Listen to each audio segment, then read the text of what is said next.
Hey, how's it going, everybody? I know I'm 2 weeks late, but I still wanted to record a video breaking down my experience at the recent UniVersus Atlanta Regional.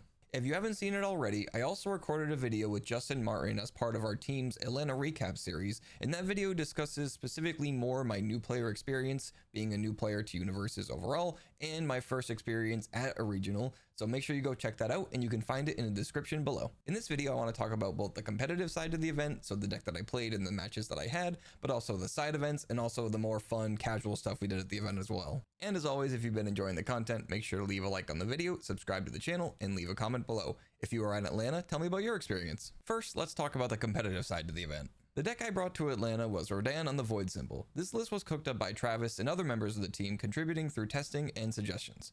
My original plan was to bring Rodan on the air symbol, which I had been playing previously and really enjoying, but I just kept finding that I couldn't get enough damage to win my games. So I committed to the Void list about a week and a half before the event and started testing, which I'll talk about a little bit later in the video. My goal for this event, and I talk about this in a lot more detail in the recap series video that I mentioned earlier, was to really just win a game. I'm a very new TCG player, and this is the first card game that I've ever taken seriously, especially competitively. So I set my bar as low as possible, and all I want to do was win a game at this event. Swiss started on Saturday morning, and luckily the day started off very well for me. My first matchup was against a Deku 5, and I ended up winning 2-0, and then my second matchup was against a Toga 3, and I also ended up winning 2-0. So by the end of round 2, I had already surpassed my goal, and thankfully I did because the rest of the day was pretty much downhill from there. I ended up losing my next 4 games in a row. It was against a Aaron 2, a Vax, a Mirko 2, and a Godzilla. I gave it my all, but I really tried to not be hard on myself for losing, and I just dropped after round 6 to basically save my mental. After having a lot of time to reflect on the event and all the matches that I played, I really wanted to pinpoint the things that went well about my competitive matches. And one of those major things that I noticed is my overall improvement in game sense and knowledge, which was one of the things I was worried about the most, is having to constantly ask and pick up cards and see what they do in different characters, but I noticed I didn't have to do that as much, especially as the day kept going. And I definitely don't expect myself to ever know what every single card does, nor do I think it's a bad thing to have to ask or look at cards to see what they do, but I definitely love to see myself improving in this sense overall. Another thing I noticed I was improving on is my ability to point out when I was about to or had made a mistake or a misplay, which you definitely don't want to be making them, but I think it's great to see that I know when I messed up or if I was about to mess up and try to decide to make a different play instead. The last thing I noticed about the event that I think went well and I was improving on is my ability to assess and predict what my opponent is going to do next. And this was something I was really worried about because I knew I was going to come against these characters and cards that I didn't really know or didn't know what the game plan was for the deck, but it felt great when I was able to make those predictions and have a counterplay ready for it, which this also wraps up into the whole game sense improvement as well. Now, I've also spent a ton of time reflecting on what didn't go well about the event because I think that's extremely important in the process of improving yourself as a player, and I think one of the biggest things that didn't go well, I guess event and pre-event, was the preparation process. I definitely should have spent more time with my deck, testing into other decks and matchups, and that would have just improved my play overall and improved my confidence in playing the deck.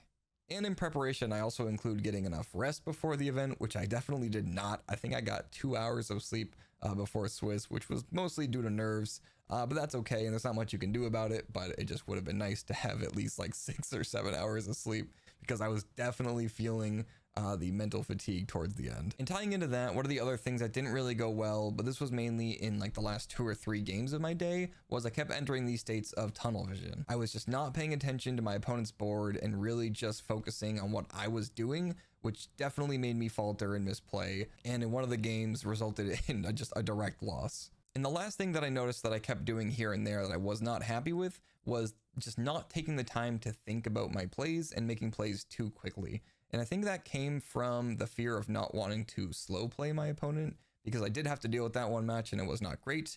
So I just need to take the time in the future to really think about what I want to do without taking too long. But overall, I'm just happy with the 2 wins that I took. It was really a great learning experience for me, which is what I was mostly looking for. I just want to improve for the next event and continue that process. And if anyone's watching who I played against, thank you for making it an awesome first event for me.